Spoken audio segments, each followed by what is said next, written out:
How are you feeling from your accident? Fine. Thank you.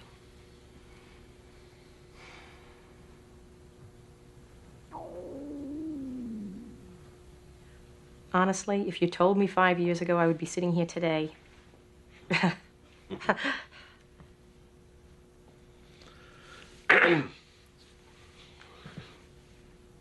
Anthony's attacks, how do they make you feel? Well, concerned, of course. Helpless. A little frustrated, maybe. With your inability to help him? To tell the truth, I was referring to your inability to help him. She has helped me. What are you talking about? You've been coming here for 3 years, Tony. You still pass out on a regular basis. I understand your frustration. Did Anthony share with you any of our insights about his last panic attack? I told you, remember? The gabagool and my mother when I was a little kid. Right, yes. Do you think that there's anything in the present family dynamic that could serve as a trigger? Something in your dialoguing, perhaps? Excuse me? I don't really know you that well. We're trying to get to root causes. Like maybe you do things, that have some effect on me. Oh, really? What? People affect each other in life. Oh, I get it. Is this how it works? You can't get any answers out of him, so you start looking for someone else to point the finger at? She's not saying anything. Why are you getting so defensive? You know what, Tony? Maybe you should explore your own behavior. Maybe you pass out because you're guilty over something. Maybe the fact that you stick your dick into anything with a pulse, you ever thought of exploring that as a root cause? Very nice. That's very nice. Mm-hmm. I told you months ago I broke it off with that Russian person, right? It's incredible. It's like people who smoke their whole lives and then they sue the cigarette companies when they get cancer. You agreed to come here. Ah, forget it. This is fucking ridiculous. Right, just sit there. Silence, anger, and then you pass out and you blame the rest of the fucking world. Yeah, I love you too.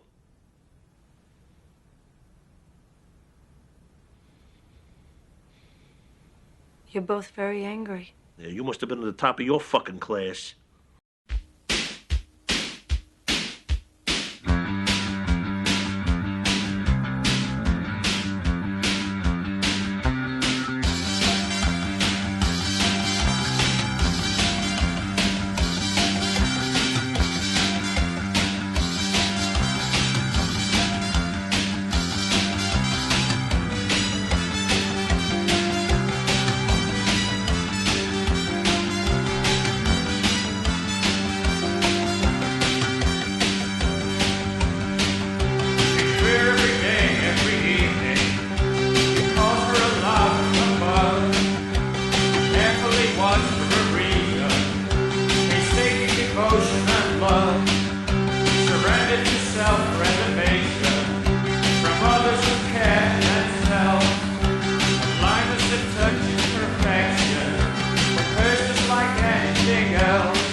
Okay, so we're back. We're back and got a lot of things going on in my own personal life, so it's like, I might have to do part of this now and then do part, like, after this appointment I have on the phone, and just link them together. But we have a lot to go over. We want to finish up psychoanalytic criticism, because there's a lot there. There's a lot there to talk about. But I want to talk a little bit about going into the rest of the semester, because the Berger's book is very, very extensive. It's very long, and there's a lot of chapters, and we've spent a lot of time with what he calls textual analysis of text. And I want to get more into like qualitative research, like ASAP. I think I would be remiss if we don't touch upon, for instance, the chapter on interviews, the chapter on historical analysis, and definitely like the chapter on content analysis. So I might decide to start doing some jumping around. All right. However, I am still assigning the chapter 7 on discourse analysis. I might touch upon discourse analysis in a lecture, but throughout this whole section on textual analysis, I don't think we need to spend a lot of time on it. I'd rather get right to the meat of things and right to some of the real pragmatic methods of mass media research that he talks about. I definitely want to spend time on interviews. I definitely want to spend time on how to do them. And I'm even probably going to go as far as putting up an interview that I recently did with somebody with an extensive. I might even do like like the director's voiceover on. See what I do here, and I might even do something as ambitious as that. I'm not sure yet, but at least for the time being, and I know that as I'm saying this, you're on break. All right, but things are weird. Things are weird, and I don't want to have to start doing these rants with people concerning the ways that I've been going about. I don't want to get into rants with some of this stuff. All right, either you've been doing the work or you haven't. Either you've been watching the lectures, that I've gone above and beyond to make accessible to you out of real time. So you could watch them and rewatch them, and try to make them entertaining, to my sense, entertaining. But you're either doing the work or you're not. You're either doing the book reports or you're not. The book reports are going to be due on Monday, and you were supposed to pick out a book. And the other piece of this that is troubling to me is the fact that certain people who have gone, it's hard in this weird, technocratic, postmodern, weirdo situation. It's hard to keep track of the flock, my friends. It's hard for me to be the sheep herder and real people. It's like I can't be the truant officer, driving all over creation and violating every travel ban to track you down if you've decided to go MIA. You've had my phone number. You've had my email. If there's problems, reach out now. Reach out now while we have time to fix things. If there has been some types of miscommunication going on, and I just concede that there has been due to the very nature of the beast. When you're doing email, when you're living in cyberspace, miscommunication is a foregone conclusion. Sometimes drastic miscommunications, But if you're having problems with the book reports, I would suggest go back to the last lecture that I posted where I pretty much go over it, if you haven't already, or B, email me, or C, give me a call. All right? That's all I want to do with this. That's all I want to do with this.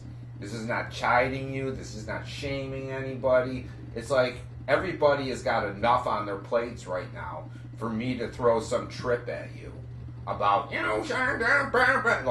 playing the old school mark, or playing that authoritarian figure that, I've spent my entire career trying to not be the teacher that I freaking hated, who was all about authority and who was all about, shaming, I'm not doing that.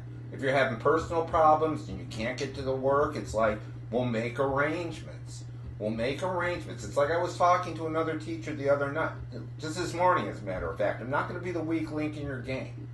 I have no interest in failing people out of school at this point, and I'm not going to. Just get with me. If you're having problems, we'll fix it. I think that, and those of you who have known me and taken classes before with me know that I'm absolutely reasonable as it gets, and absolutely forgiving. So it's like, enough said with that.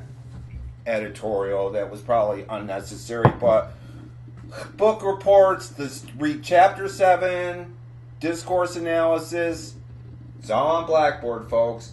I will send out an email by like tomorrow to remind you about book reports and make sure that that thread is there for you to upload the book reports. All right? That's what we're going to do with this. In the time that I have at our disposal, I want to get back into, we were talking about psychoanalysis as a discipline, not just as a discipline in its own right, but as a way of doing media research, of looking at text, whether it be film or game. And when I talk about text, I talk about text very, very broadly. I talk about films, literature, games, newspapers, radio, radio, podcasts. This kind of textual, it's like we have to broaden games. We have to broaden and Berger even says, we have to broaden our scope, our net as to what constitutes media text, and that we were talking about the ways in which psychoanalysis is a specific variant on the ways that people analyze text. That texts are psychological. Texts work on the psyche. Texts are made by people with psyche representing certain things, and we have to and it is productive for us as cultural and psychological and spiritual human beings to read text through a lens of psychology. Why do people do what they do in a film or even in a game? Why do certain things? What is the psychological aspects of for instance, Fortnite? What do the characters represent? And Jung and Freud are both incredible lenses for doing this kind of analysis.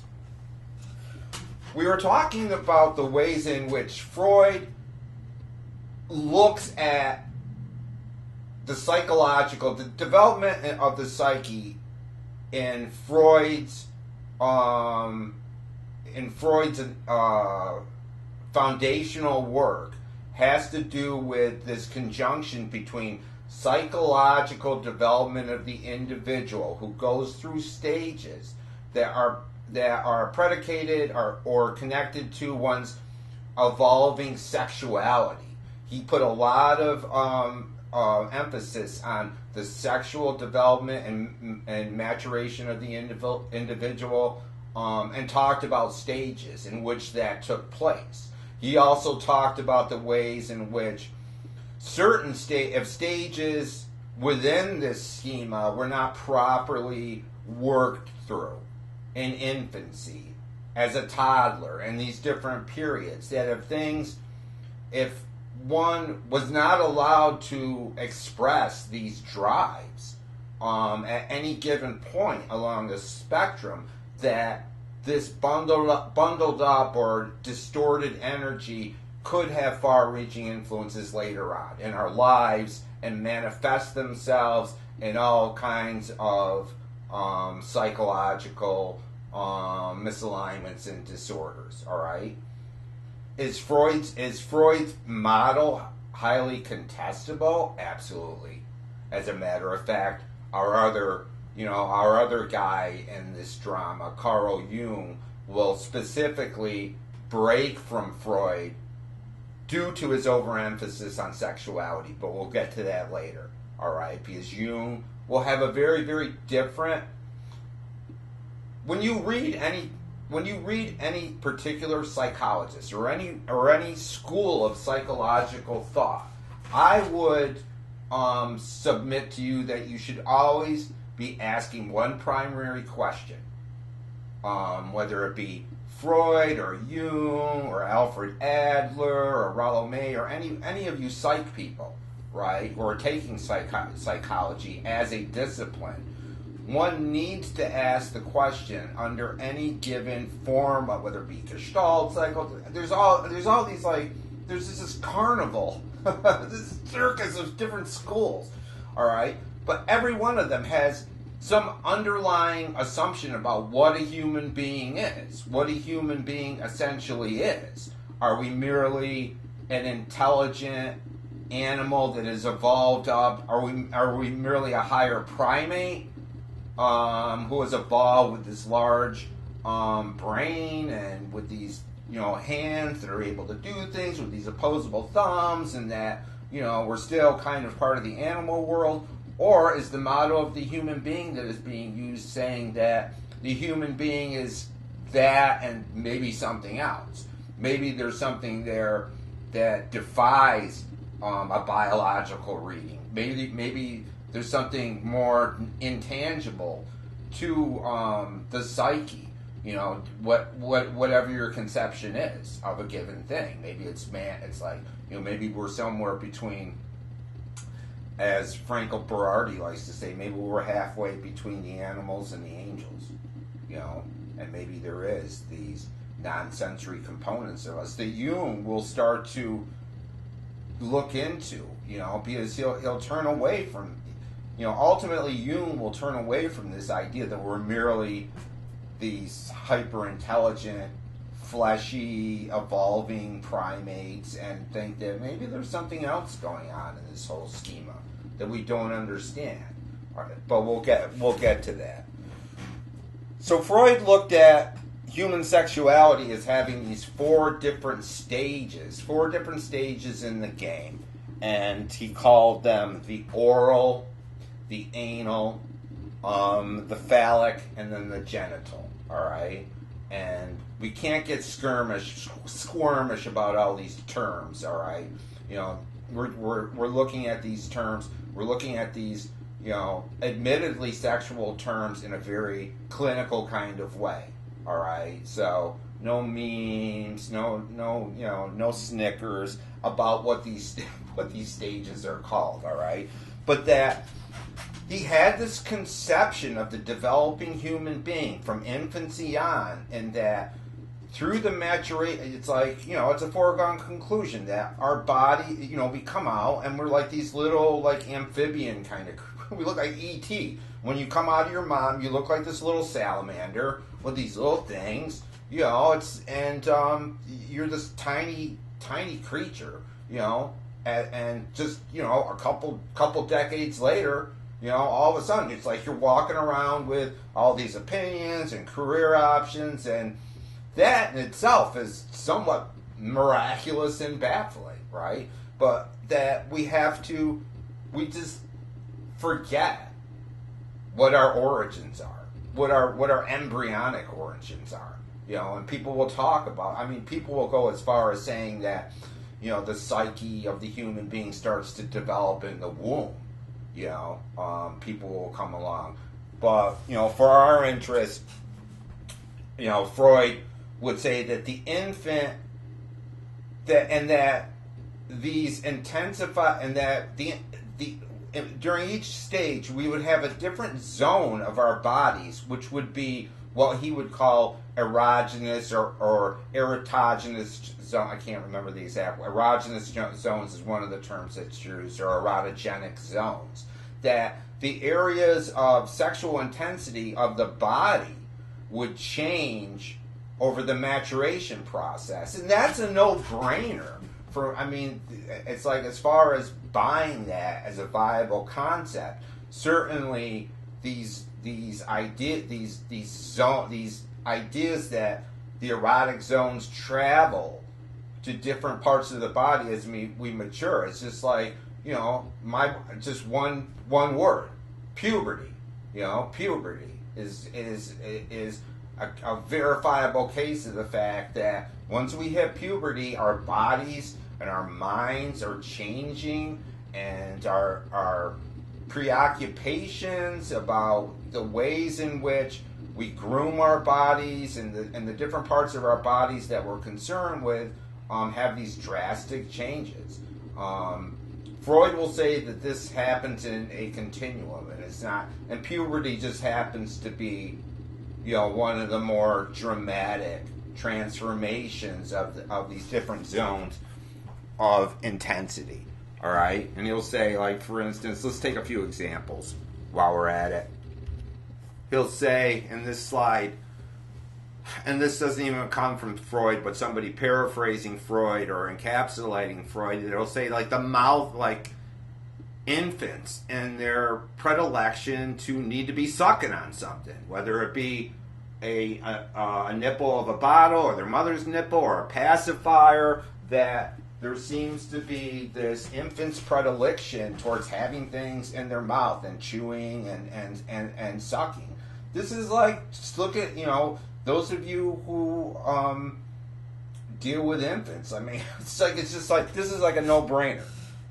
It's like, kids crying, give them a pacifier, give them a bottle, whatever you need to do. So there is some validity to this idea that the infant is concerned with orality, the oral, as a zone of pleasure.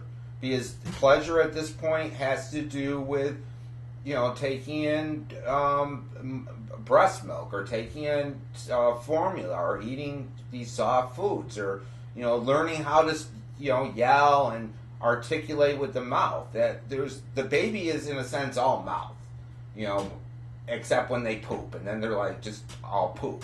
But that's another. We'll get into that, all right? Because that will be actually Freud's next stage. Will be the stage of the anal, where all these things start going on around the period of 3 or 4 years old, where children are trained to stop wetting the bed and going through this ritual mechanism of disposing of one's urine and feces. That it's like at a certain point there's this shift.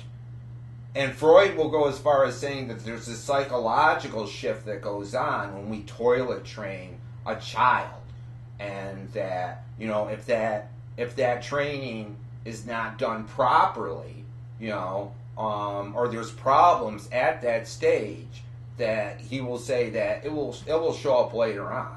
It will show up later on in the ways in which. Even the term itself, like, you're so anal, people that can't let go of things, or people that are like this with money, they hoard money. A very, very famous psychologist by the name of Norman O'Brown will write this incredibly brilliant book called Life Against Death. You got to read it. Norman O'Brown, he'll tie a lot of what goes on in, for instance, capitalism with anality. This need to hoard things. This need to keep things in, without. But we'll get more into this. He says, the mouth represents an erotogenic zone for the infant. Sucking and later eating represent the gratification of oral needs. The fact that the infant often sucks a pacifier indicates that he is not only concerned with the incorporation of calories, it's not just utilitarian. There's some pleasure there of using the mouth.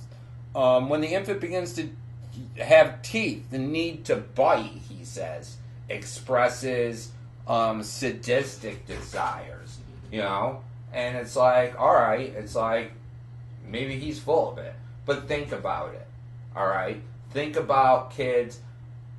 My cousin, who grew up next to me, up in the house in front of us, had this. It's like, God forgive me, Michelle. It's like, for bringing this up, but we both know how you used to bite me, and how I would have to go crying to my mother, and your mother would do what was appropriate for your biting. All right, and it's true.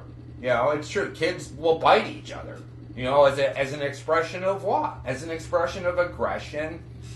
He'll say the second stage of development is usually referred to as the sadistic anal. Almost sounds like, well, I'm not going there. And is characterized by the infant's interest in excreting or retaining his stools. This interest in it. And it's not, and it's like any of you who have children at this point, and some of you I know too, who have gone through this period where there is all this discourse that goes on between the parents and the kid about, well, I made poo, or I did this, or I did, like, that is a topic of conversation. You know, how they did it, where they did it, you know. This is, his ideas here are not crazy. And it's characterized by the infant's interest in excreting and retaining his stools. Finally, the third stage is referred to as the phallic, in which the boy is interested in his penis and the girl is interested in his clitoris. In her clitoris, sorry. Freudian slip there, I guess. I don't know. Once again, it's like we can't really deny what goes on, you know, in our maturation process. When we hit like 8, 9 years old, we really don't know. We haven't hit in puberty yet because it's not that big of an issue yet, and yet we start to have this preoccupation with these kind of things, you know, and he will say that it's a formative period. It's a formative period, and he will also tie all this to the Oedipal complex and these ideas.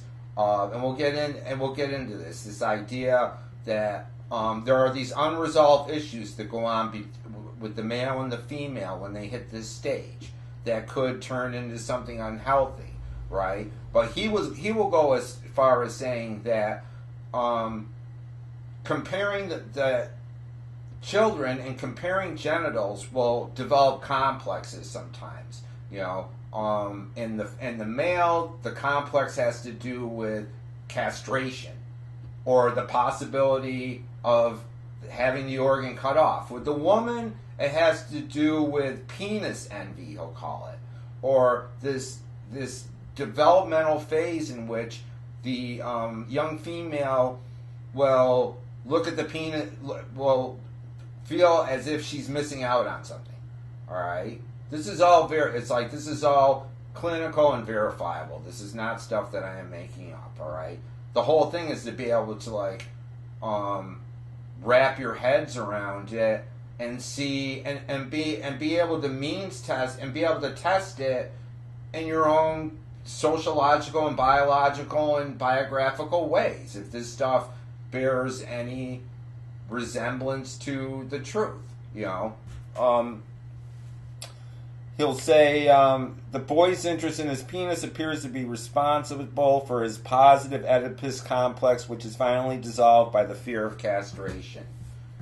It's like the child, that this Oedipus complex that Freud was talking about is something that if we pass through it and get over it in a healthy way, that it doesn't bother us later on. And it's tied to this fear of castration. All right? This is all he's saying. That there is this normative, and admittedly, the whole thing has this very, very normative structure to it. That certainly, you know, people in the LGBT community would certainly contest so much of this. You know, what constitutes normality? Because Freud will ultimately say that the girl reacts with penis envy if she considers her clitoris to be an inferior organ to the penis. Freud pointed out that stages are not clear-cut, and that the fourth stage, the genital phase, is achieved only with puberty. That finally there is this stage in which there is this awakening sexuality, and that we start to develop this interest in our own genitals and genitals of the opposite sex. Let's be honest about it. When we hit puberty, that's what happens.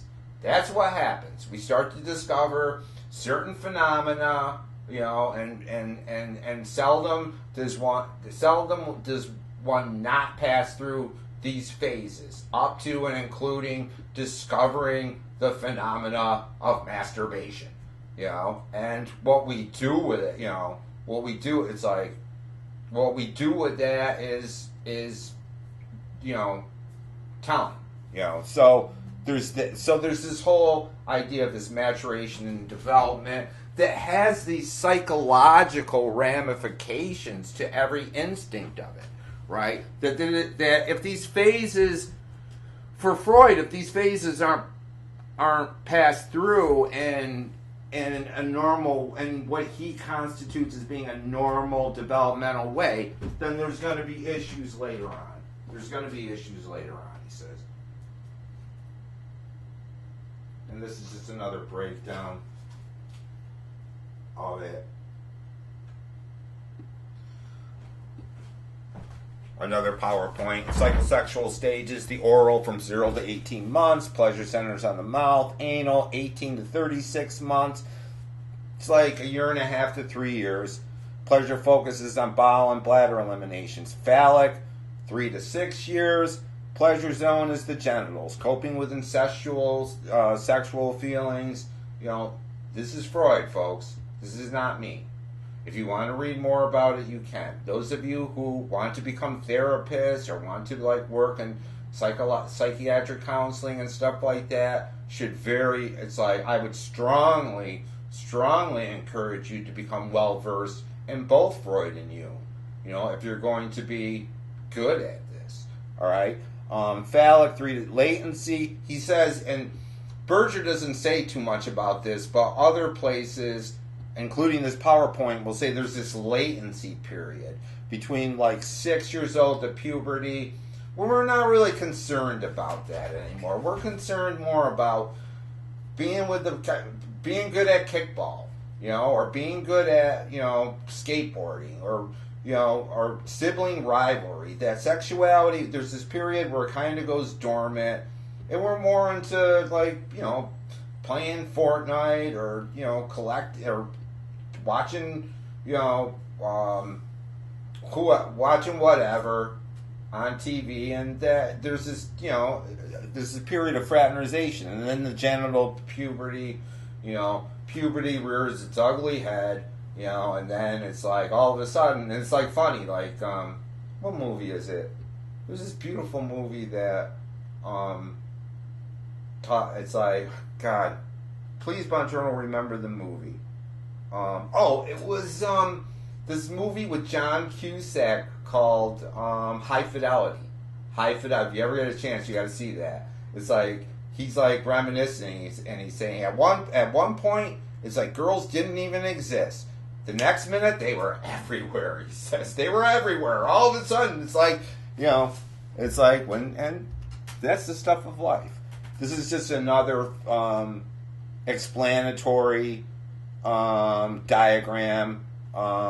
Gets a little more into it. Children learns to respond to some of the demands of society. That this stage of toilet training it will have a bearing on how later on in life the child will respond to some of the demands of society. All of a sudden, before you just went in your pants, you did what you did, and no one. It's it was just normal. It's at some point it becomes a tab. It becomes this stricture and this taboo, and Freud will say that depending on how we view that whole process of disciplining that particular phenomena, it will have overarching significance later on in the ways that we respond to authority or we defy authority.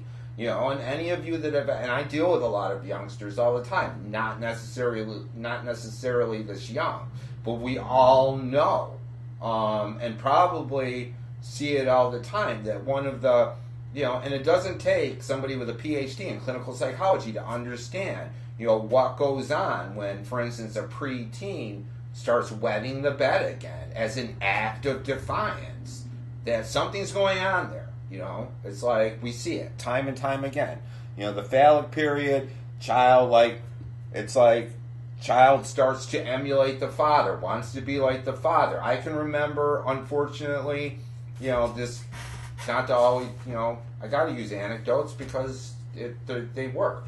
My father used to have not a straight razor, but a regular razor, and I decided at about 6-7 years old that I wanted to shave like the old man. So I go and get this thing, and I go and start, and the next thing I know, my lip is split half open, there's blood everywhere, my mother's screaming, and it involves a trip to the doctor's office to get stitches. You know, and it's like, so these things happen. The latency period, the genital period, you know, where all of a sudden it's like the opposite sex becomes exceedingly a lot more interesting than originally. At least, you know, a lot of people talk about this kind of desexualization that is going on in our society with kids. That is unfortunate. This is just a biometric. This is just a biometric kind of scale of the way of drawing attention to where these erogenous zones will be in the mature male and female. You know, where these erogenous zones ultimately migrate to.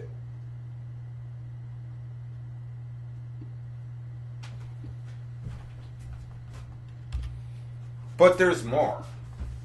There's more than just that with Freud. And there's layers of this thing. There's layers, there's different layers, and there's different components of this model that Freud will have of the psyche. So we're back. I got interrupted there by a couple of errands, so got to get back into the zone. So with Freud, there is this whole developmental aspect of one's psyche that is tied to one's sexuality, and we'll talk about this idea of the libido and what it represents. But on top of all that, there is this trifold, three-part model of the human psyche that one could put, like, layer onto this developmental model. And it has to do with this idea, and a lot of you have probably heard about this before, these ideas of the id, the ego, and the superego, and the ways in which they influence us consciously and unconsciously, and the ways in which they interact. Freud would say that the ego is the central point of all this. It is that tip of the iceberg that we were talking about in the last lecture. The conscious, workaday, reasonable, to a certain degree, reasonable workaday self that we carry around with us in a conscious way. And but he'll go as far as saying that it is kind of like the balancing beam of of a scale, and that there is this one force kind of pulling us in one way, and another force kind of pulling us another way. The one force he calls the superego. And for him, the superego is that part of the human psyche that is the part that is our conscience, is our sense of following orders, our sense of restraint, our sense of always doing the right thing. But also, all of these things for Freud will have a positive attribute and a negative attribute. Because he'll say that unless these things are in some kind of harmonious balance, then they'll be havoc, right? That, for instance, the superego is there to balance out what he'll call the id, all right? The id, for Freud, is that area of the unconscious that is driven by our animal instincts, our lusts and our desires and our savagery, all those things that we kind of, civilized and coated over with civilization and civility. He'll say that the superego is not only the id rather, is not only like the sex drive, the drive for procreation, but also, the destructive drive, the drive to, destroy things, and later on, and like anything else, it gets more complicated because he'll talk later on about this whole idea of thanatos, the death drive, right? But he'll go as far as saying is that the two scales, the superego and the ego, if they're properly balanced in the well-adjusted human being, will not only won't cause a lot of undue harm, but will be beneficial. He'll say that the id, our utilization of the id, is creative a lot of times. It's the place where artistry comes from. And Berger will go as far as looking at certain kinds of different media, different books and films as being more id oriented or more superego oriented or more ego oriented. And we can certainly say, and we can like pick this apart too, most of like hardcore punk and heavy metal and all those kind, and like gangster, like really, really aggressive gangster rap definitely, partakes in the ego. Whereas, things like, choral music and high-minded, religiously oriented symphonies and Baroque music and gospel music and all that kind of is more of a superego kind of medium, and that, sometimes, some of the best artists kind of mine both, they like, go between the two, but that both of these things, both like a superego that is like too overpowering in an individual will cause all kinds of neurosis due to like guilt over unresolved issues or not feeling, or those feelings of less than, or some kind of repression, that we see time and time again throughout society, and on the other hand, the id can cause all kinds of problems for people if they don't rein it in with, just look around you. Just look around you, at a society that is, look at society. Society itself, as such, can be analyzed within this dynamic of how much of a superego there is to a given society or how much of an id.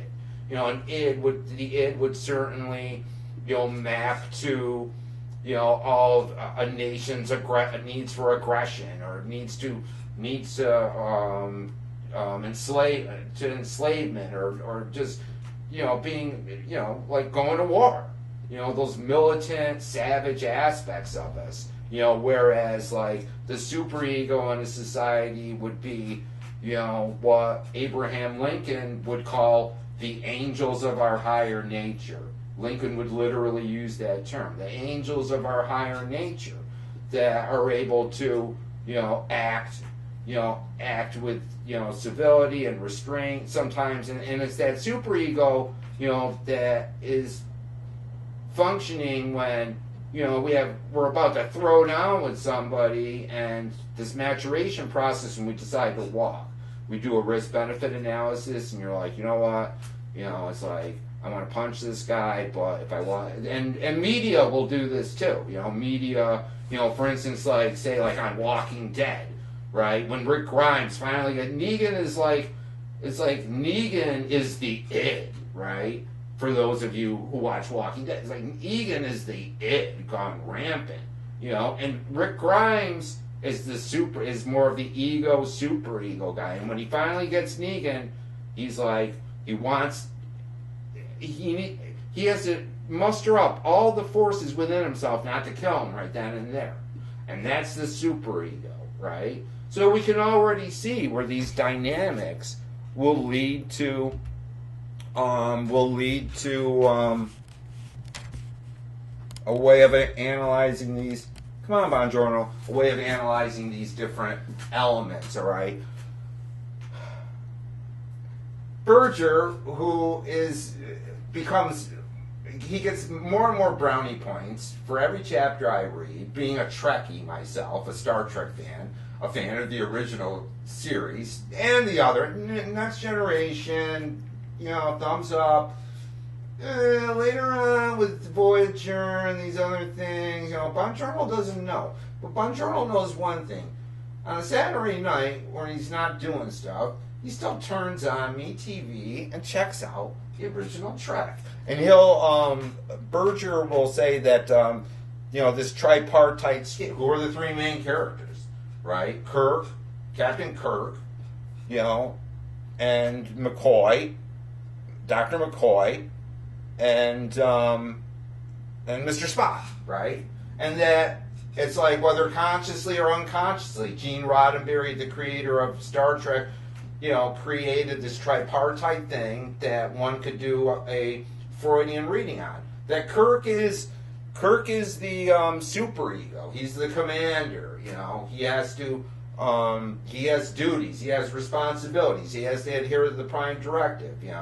It's like Berger fails to concede the fact that Kirk's libido has a tendency to run rampant, given his propensity for hooking up with members of the opposite sex, and both human and non-human, but we won't talk about that. It's like, so Kirk, and he'll go as far as saying Kirk literally in German means church, right? Spock is the ego. He is the rational. He is the part that is logical and rational and has these things supposedly in balance. Dr. McCoy is all about emotion. He's always, and him and Spock are always going at it. You cold, objective Vulcan, you. It's like, I'm a doctor, not a bricklayer. Damn it. It's like funny meme lines from that show. But we even do it. We even do that in the other class. We even have that tripartite triple scheme in the way that I do my analysis of the Matrix. For those of you who take that class, we can recognize this like id, super id. It's like Trinity, the emotions, the id, heart, love, compassion, Neo, the ego, action, freedom, rationality. Morpheus, the superego. Morpheus is like, he's the taskmaster, he's the mentor, he's the the good sides of the ego is the fact that it's the person inside our heads that is like telling us to do the right thing. And it's this harmonious balance that for Freud will create the psyche. And that if we hold those things in balance, at different stages, it's like we'll have a productive. Then he takes apart, he goes as far as reading the id, the ego, and superego in different book genres, magazines, films. He'll say the Twilight Saga is about the id, and the vampire. It's like, I'm not a big Twilight fan, but I get the whole these vampires overcome with passion, mating with it's like this. It's basically a series about the ego in conflict with the id. That the savage passions take over, and and we'll get into the horror genre. We'll get into what Freud and Jung would say about the horror genre, but the horror genre is very much a kind of id-driven, genre. He'll say Murder on the Orient Express, or Sherlock Holmes. He'll say is an example of the ego, the rational man. Hermione Granger from the Harry Potter films is in the middle. Wonder Woman, superego, Superman, Vatican City. He'll say places are have an id, like Vegas. Remember, it's what happens in Vegas stays in Vegas. It's a place of the id. It's like Sodom and Gomorrah, right? It's as opposed to Vatican City, where everything is about, and I think the same could probably be said about Buckingham Palace, or the White House, that these are places of the superego, so that he'll split it down like that, Then Berger will start talking about, gotta check the time, then Berger will start to talk about the strategies and coping mechanisms that the psyche will use in order to preserve its coherence. In order for it will have defense mechanisms and strategies that Freud would assert aren't always healthy, right? That we do things, and right, and none of us are. It's like, I'm sure all of you are learned enough and intelligent enough and dealing in your own personal relations where you're already like using some of these terms about your significant other or some friend of yours that's engaging in a certain activity, and there's conflict due to certain things. He'll say, for instance, and I don't want to like do these to death because it will take the rest of the time up, but this idea, for instance, ambivalence. What is ambivalence? Ambivalence is when we're in a place where we don't necessarily know the right course of action, right? These feeling of that we have mixed emotions, right? It's like, how can we read our current society in terms of ambivalence? This morning on NPR, there's already people in places like Wisconsin and all over the place that are protesting state capitals and protesting county legislators because they want to go back to work. People want to go back to work. They're starving. They want to go back to work. And they're making these cases for things like, our county only had like 4 cases. When it's like Detroit County had 7,000. It's like we want to go back to work. Versus, but there's an ambivalence about like letting loose like the wheels of industry again before we know it's safe. So we're ambivalent about the idea. I know for myself. I am definitely ambivalent, and this is just me being honest, about going back into the central school districts prematurely. That's a major source of income for me, and I'm definitely ambivalent. I mean, I'm very, very much ambivalent about it, and I'll just be totally honest with it. It's like, going back into, what is ultimately may turn out to be a petri dish of pumping the brakes on this disease. It's like, I tie it into recovery, right? Some of there's no smoke and mirrors here about the fact that, I'm a recovering person from things. And I used to have like a sponsor that would like, I would want to go do something, and my sponsor would be, it's like I might want to do something that, and my sponsor would say to me, is it worth dying over? Is getting into that relationship with that girl who is using or who is an alcoholic, is it worth dying over, right?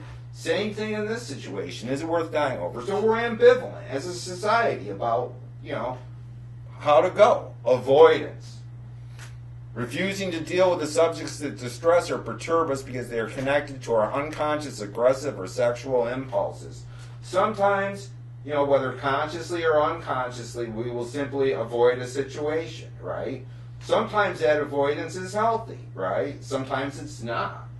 Sometimes we need to confront something that we haven't confronted with our mate or with our friend, and sometimes it's best to let sleeping dogs lie. Denial. Another coping mechanism. Unwillingness to recognize the reality of subjects that distress and generate anxiety. Once again, we could certainly talk about denial and an overall assessment of the ways in which we are dealing with this pandemic. And even in myself, I can say that in the early stages of this game, I was very much like, this is like, they're overreacting. They're overreacting. All of a sudden, this is getting shut down. The next thing I know, like a week later, it's like, oh shit, this is a thing. It's like, I think I was in denial. It's like, there's still people in denial about what's going on. That would be a major coping mechanism. And you could probably see it in people in your own life. You can probably see it in some of our elected officials. And you can probably see it in yourself. Fixation. How we can fixate an obsessive attachment or preoccupation with something or someone, usually as a result of a traumatic experience. We might be fixated on You know, the bully that kicked us in the sand. It's like, you know, sometimes and Freud will talk a lot about these developmental traumas that will keep on playing out, you know, in our lives. You know, the bully in the schoolyard, you know, that beat us up, you know, or the cheerleader that laughed at you when you asked her for a date.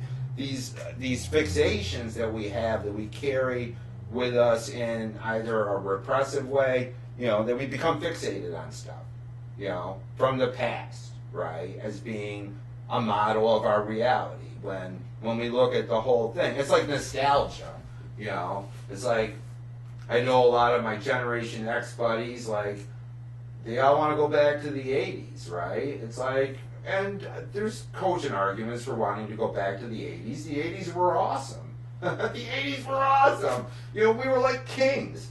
But, you know, they forget all the, it's like, in nostalgia, we forget all the boredom and the depression and the things that didn't go right. You know, identification, strong desire to be like someone. You know, this usually happens during adolescence when we're looking to identify with role models. You know, this can work in a negative way, too. You know, when, you know, it's like, we see this time and time again. You know, when we're hanging out with the wrong crowd, like Bongiorno had a tendency to do, and his mother and father would be like, I don't want you hanging out with so-and-so, they're a bad influence on you. You know, like, as opposed to identifying with, like, you know, a positive role model. We play out these dramas in our life, and these defense mechanisms that make up the corpus of our waking lives, right?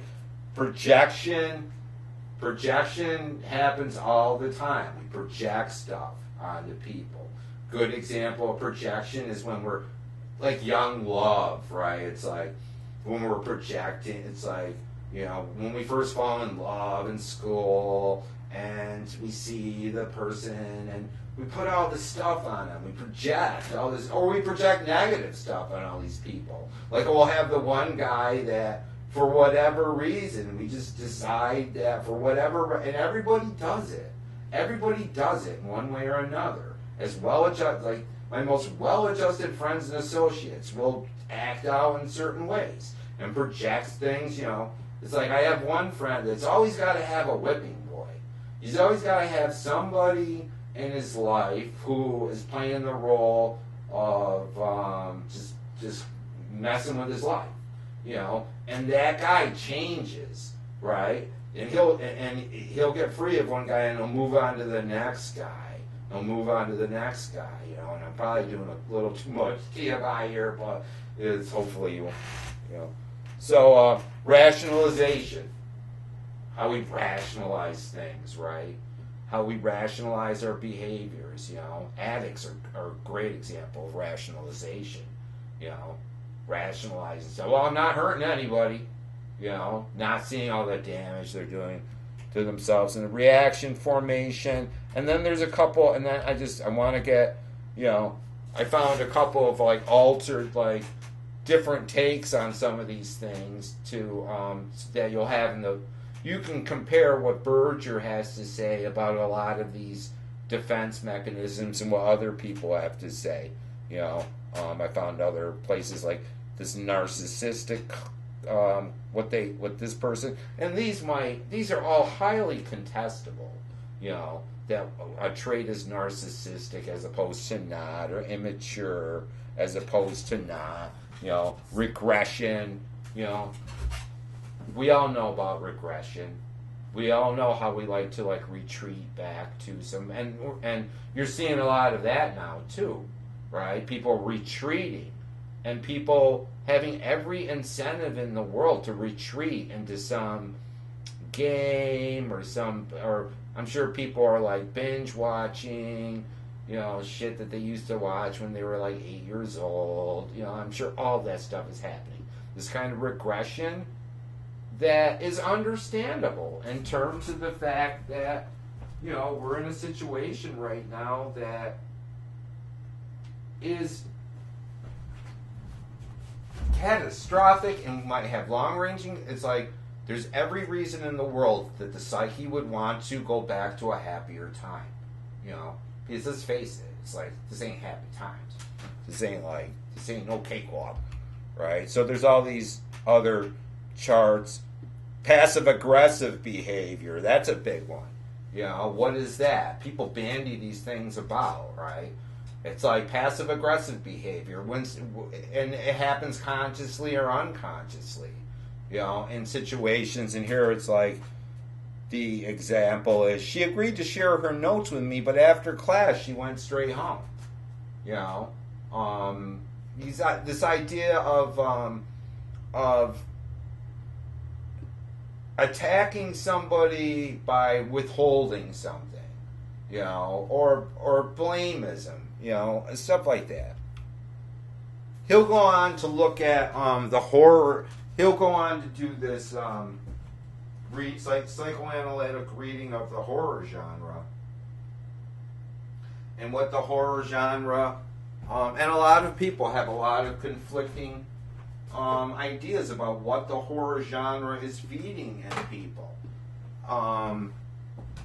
Everybody has different ideas about what the horror genre does. Why are we so attracted to horror? Why? It's like, I know I still am. I mean, I love watching, you know, a well done, you know, there's so few good horror films anymore, but every once in a while I'll see one that is you know, startling in some way or another, you know, it's like, you know, or at least engaging enough where it's not like it's not just total garbage, you know. I know that, you know, the Asian horror that was coming out in the late 90s, a lot of that stuff was very, very interesting and very cerebral, and things like The Ring, and I was like, that was some interesting stuff. What does he say about horror? This is a still from The Sixth Sense, that, you know, if you haven't seen, it's like, it's worth seeing. It's definitely worth seeing. The Sixth Sense, The Shining, The Exorcist, you know. What Berger will say, Berger will take a quote from a book called The Voice of the Symbol, and he'll say, the fascination, Martin Grohan will say, the fascination of horror shows for many people can be explained only when we consider the dynamic of the child's attraction to and fear of them, right? Children, you know, it's like, we have this like attraction and repulsion towards like scary stuff, right? Horror is experienced when an old and long repressed childhood fear seems to come true. The child fears ghosts or dead people returning. He fears that thoughts may come true or that magic, mystic beliefs may prove to be effective. Fantasies may no longer be restricted to the unconscious, but may become true events before our eyes on the television screen.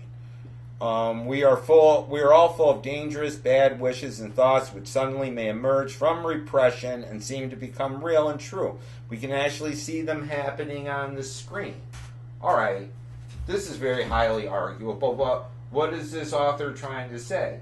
Well, it's like, I don't know about y'all, but it's like it's hard to believe that the fearless Buongiorno, you know, the soldier of truth, had a period of time in his early years when he was afraid of the things underneath the bed or the things coming down the hall in the middle of the night, you know. The way the light used to be in the hallway near my mother's room, it would look like there was this like ghost walking down and was like scared the living bejesus out of me. And then, you know, we grow out of that. We grow out of these fears. And what this person, Grohan, wants to say is that those boogeymen that our parents and our rational minds like convinced us were not under the bed, when we have this kind of regression back to that stage when we see them on the screen, and we're attracted with unpacking all that stuff in some kind of symbolic way. You know. But, I mean, the unfortunate part of a lot of that is the fact that, you know, sometimes, you know, it's like, I don't know about everyone else, but the way that I feel, it's like, I watched a lot of dystopian sci-fi when I was a kid. Movies like The Andromeda Strain and Outbreak and all these films about the end of the world and Soylent Green and Planet of the... It's like, and I feel I'm walking in a society where everybody is wearing a mask, and the reverberations of living in a sci-fi film, living in this dystopian reality are very...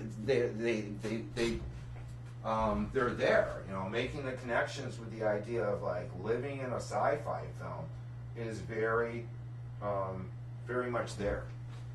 All right, so there's that. Symbols, symbolism, and we've already talked about this in semiotics. What symbols? What are they? Something that represents something else. Freud will have a whole bunch of things to say about symbols. Some of it, you know, according to Berger, is outlandish. Some of it, not. Same thing with Jung. They'll see the ways in which symbolism in art and in media and in our own lives plays these transformative, epochal roles in the ways that we live life through symbols. You know, our dreams and our daydream, our conscious and unconscious selves are loaded with all kind of imagery and symbols of things that stand for certain things and other things. It's the famous painting that, you know, is very representative of symbols, of symbolic life. You know, Freud's going to have a lot to say about the ways in which symbols pop up in our lives. Berger will say, perhaps no, and it's like, and I disagree with him here. Sorry, Arthur, but it's like I do get it. Perhaps no aspect of Freudian thought seems more far-fetched and absurd than his writings on symbolization. Symbols play a very important role in his psychoanalytic thought.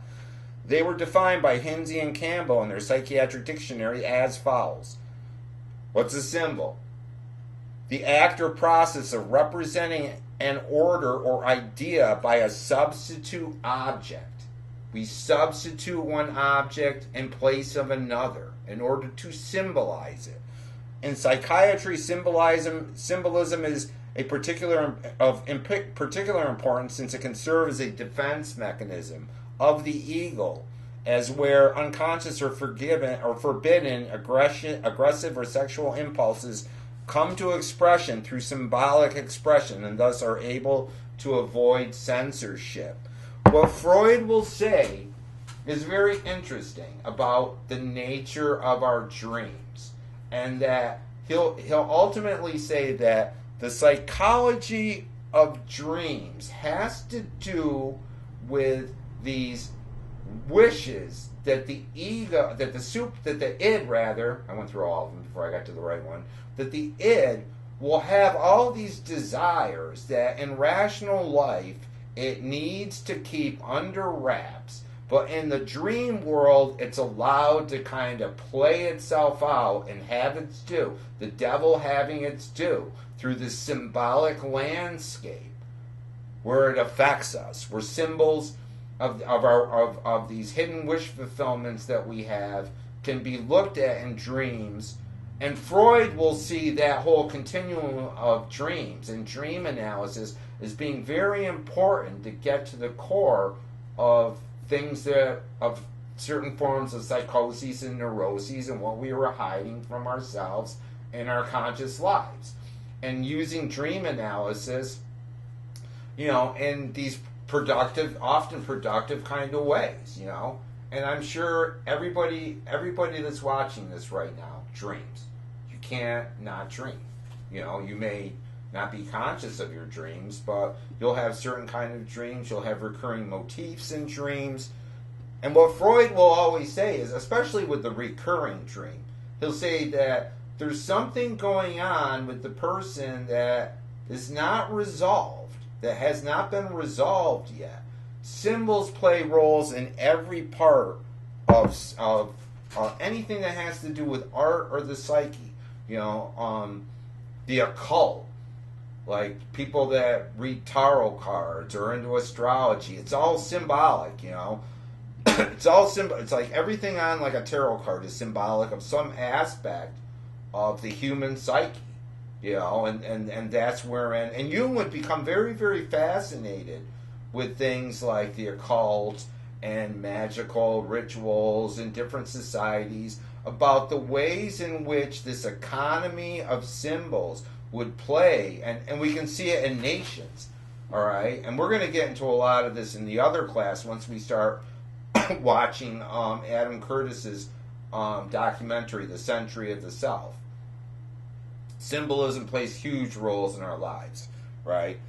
Berger will say on page 174, symbols enable us to mask or disguise unconscious, aggressive, or sexual desires, and thus avoid the feeling of guilt that would be generated by the superego if it recognized what we were doing. So it's almost like saying that in the dreams we get to be bad, you know, behind the superego's back. I don't necessarily know if that's like, I don't feel in my own intellectual conception of things that's all that dreams are about. Well, we can talk about that at another time. Freud explained that in our dreams, the id used symbols to trick the superego, right? Quoting from Freud, the male genital organ is symbolically represented in dreams in many different ways. It's more conspicuous, and to both sexes, more interesting part, the penis is symbolized primarily by objects which resemble it in the form of being long and upstanding, such as sticks, umbrellas, poles, trees. This whole idea of symbols that kind of look like the penis representing the penis. And this is, you know, you start talking about, and I always use this, and it's like, it's only half jokingly, but the ways in which advertising uses like symbolism. Phallic said, like, I can remember, I wish somebody would go and try to find this on YouTube, because I can distinctly remember this commercial for Wonder Bread when I was at Wonder Bread, right? And the commercial involved a father and a kid out in the backyard trying to put up a tent, right? Trying to put up a tent, and they kept on falling, and it kept on falling over, and they kept on falling. It was funny, but they couldn't get the tent to stay up. And then the mother is like, she comes out to the door. The mother will come out, you know, with this plate of sandwiches of like with Wonder Bread, and they'll eat, and they'll finally go back in the commercial, and voila, the tent is standing at full mast. You know, and it's like, it doesn't take like a Freudian analysis to realize what the message of it's like, you know, they couldn't get the tent up. They couldn't get it up. And Wonder Bread made them get it up. You know, it's like, it's that simple sometimes. Female genital, the symbolism of female genitals is there too, he'll say. And we see it in objects such as pits, hollows, caves, jars, bottles, anything that is encompassing, anything that is more of a kind of a vessel. You know, he'll say for the vagina or the uterus, the symbols of this kind are reminiscent of that. Doors, symbolism here links up to doors, gates. Freud added other phenomena such as woods, forests, the thicket, symbols of pubic hair, jewels, cases, you know. We can see, I mean, this one is just like kind of like a no-brainer in like Freudian analysis. This is a scene from, a lot of you have probably seen it, Ridley Scott's film, his first major film called Alien, when they first enter the alien mother ship, right? And the entrances, it's like, you know, need I say more in terms of, you know, a symbolic reading of, you know, what these entrances, you know, look like, and what the artist who designed them was thinking about, either consciously or unconsciously, when he comes about it. Berger will go on to bring up another very famous psychoanalyst by the name of Erik Erikson that would come after Freud. and he wants to apply Erickson's concepts to smartphone use. Berger is in each of the chapters, Berger will go and do due diligence in analyzing something that has to do with some new phenomena of media, some show or some form of social media, and analyze it in terms of whatever the respective form of analysis is. And with Smart, he'll talk about Erickson's ideas on Erikson will have his own ideas on the theories of child development, right? And he'll apply them to the use of the ways in which kids use phones, the ways in which kids use smartphones. That Erikson had this idea of like the stages of childhood, adolescence, young adults, in which certain things would be these crises: childhood, initiative, guilt. We get to school, we're more concerned with industry, inferiority. We work, we do our homework, we do our schoolwork, and at the same time, our schoolyard days are filled with, feelings of not being, it's like, if you're not good at baseball or you fail the spelling test, this is an arena for failure too. For those feelings of less than. Adolescence, identity. We start having role models and role confusion too.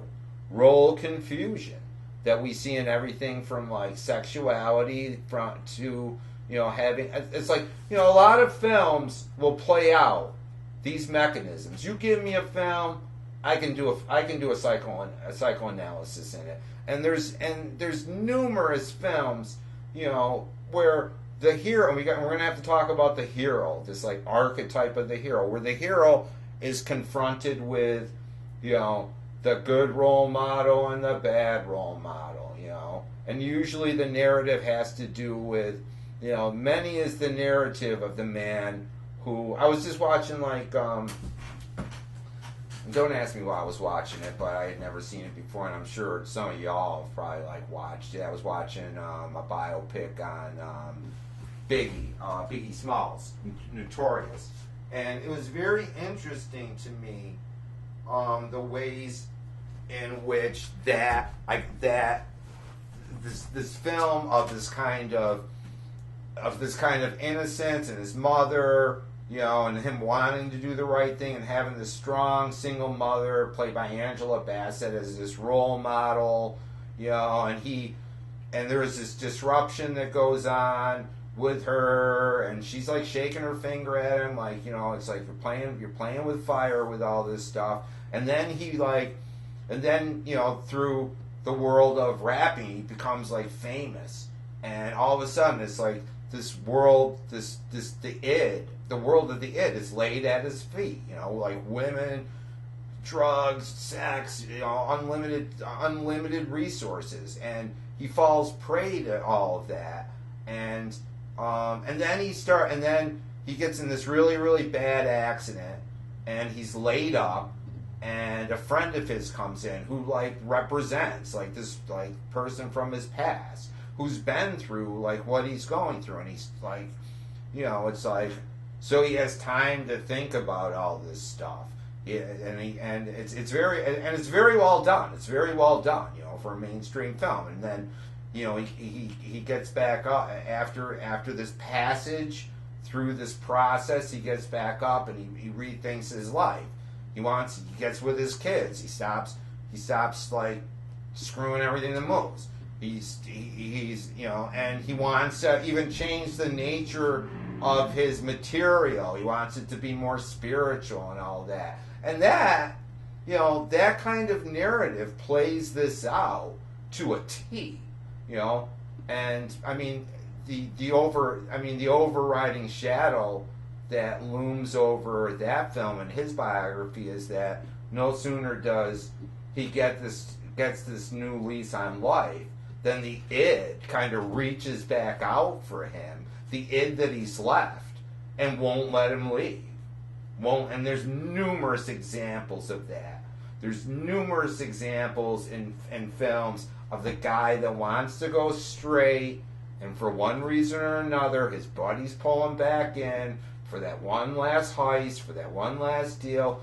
This like pride before a fall that happens all the time. But in this sense, he's talking about self-psychology in relation to cell phones. And I'm going to end with this because we're really out of time. He'll quote from this guy Walter Stone, and he'll say, Walter Stone, this guy writing in 2018, will say of this guy Heinz Kohut, a German psychoanalyst, developed the theory of self-psychology, an understanding of human development based on the importance of the availability of significant others who understand and respond to another person's needs. He referred to these significant others as self-objects. This is a loaded concept, all right, of a person coming up and needing these self-objects.